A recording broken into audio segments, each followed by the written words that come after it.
Hello guys, तो एक और प्रॉब्लम आपके सामने, रोटेशन का अच्छा प्रॉब्लम, रोटेशन प्लस ट्रांसलेशन। और इसमें कोफिशिएंट ऑफ रेस्टिट्यूशन का भी कॉन्सेप्ट मिला दिया गया है, और एंगुलर इम्पल्स और इम्पल्स मोमेंटम इक्वेशन। तो काफ़ी चीज़ें सीखने को मिलेंगी इस सवाल से। एक सवाल आपको काफ़ी कुछ सिखाएगा, तो सवाल पढ़ लीजिए, आपके सामने है। और उसके बाद सॉल्यूशन के लिए प्रोसीड करते हैं। तो काफ़ी सारे कॉन्सेप्ट्स इन्वॉल्व हैं। तो सवाल है, a uniform rod of mass m and length l is dropped on horizontal smooth surface. Surface smooth है यहाँ पे, फ्रॉम द पोजीशन सोन। तो इस पर्टिकुलर पोजीशन से छोड़ दिया गया है, ड्रॉप कर दिया गया है। Immediately after elastic collision with the horizontal surface, तो ये रॉड नीचे जाएगी और टकराएगी सरफेस से। Velocity of centre of mass of the rod is found to be n metre पर सेकेंड। तो find the value of n। तो ये basically after collision velocity of centre of mass पूछ रहा है ये। ठीक है, तो अब देखो, जब ड्रॉप करेंगे तो ये रोटेट तो नहीं करेगा, सिंपली सीधे आएगा नीचे, है ना। क्योंकि ड्रॉप ऐसे करेंगे कि कोई एंगुलर इम्पल्स नहीं देंगे इसको, तो सिंपली ये सीधे नीचे आएगा। और इसका जो एंड जो 60 डिग्री एंगल बना रहा है हॉरिजॉन्टल से, वो सीधे आके नीचे टकराएगा, है कि नहीं। तो इसको कैसे सॉल्व करेंगे, ट्रांसलेशन और रोटेशन में बांट के सॉल्व करेंगे, है ना। तो जब ये नीचे 9.8 मीटर नीचे गिरेगा, तो इसका सेंटर ऑफ मास भी 9.8 मीटर जो है गिरेगा, और उससे करस्पॉन्डिंग पोटेंशियल एनर्जी लूज़ होगी। और वो सारी पोटेंशियल एनर्जी किस में चली जाएगी, काइनेटिक एनर्जी में चली जाएगी, है कि नहीं। तो ट्रांसलेशनल इक्वेशन लिखने के लिए हम क्या करते हैं, एक्सटेंडेड रिजिड ऑब्जेक्ट को पॉइंट मास मान लेते हैं। तो ये सारा कॉन्सेप्ट यूज़ करेंगे। तो यहाँ पे देखिए, आपके सामने स्टार्ट करते हैं सवाल को सॉल्व करना।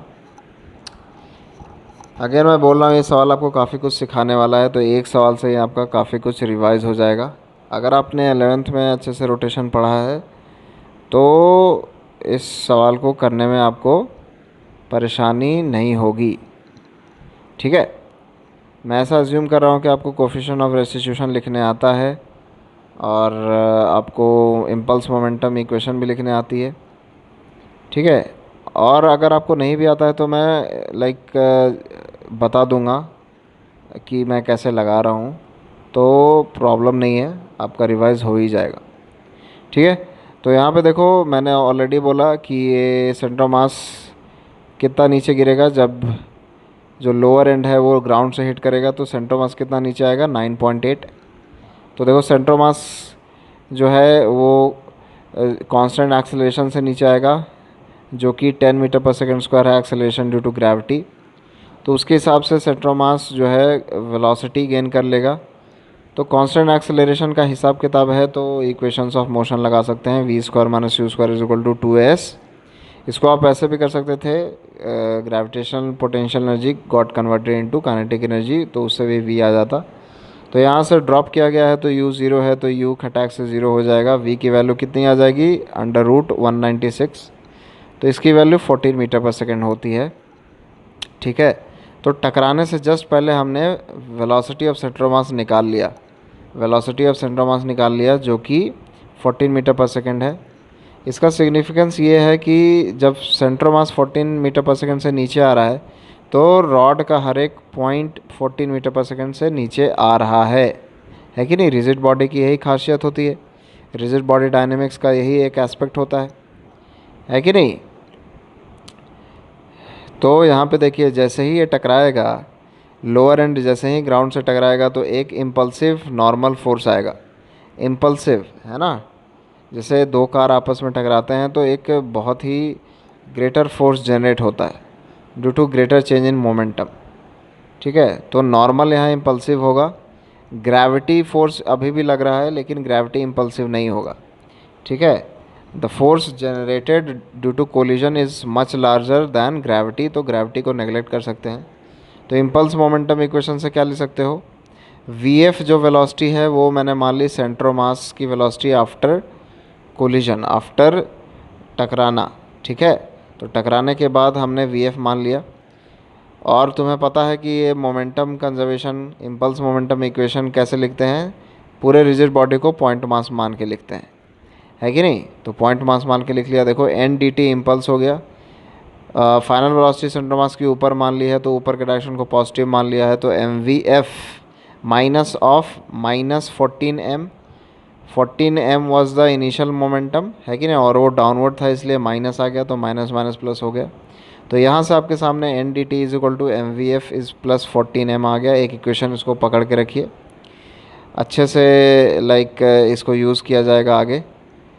जो बताया वो लिख रहा हूँ। We f is the velocity of centre mass after strike, वो अपवर्ड डायरेक्शन में मान लिया, अपवर्ड डायरेक्शन को पॉजिटिव मान लिया, दिमाग में कन्वेंशन बिठा लीजिए, ठीक है।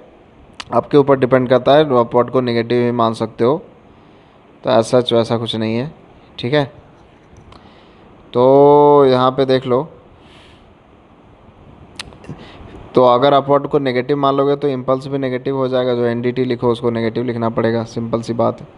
अब देखिए यहाँ पे एन डी टी का हम लोग एंगुलर इम्पल्स लिखेंगे, एंगुलर इम्पल्स ध्यान से लिखेंगे।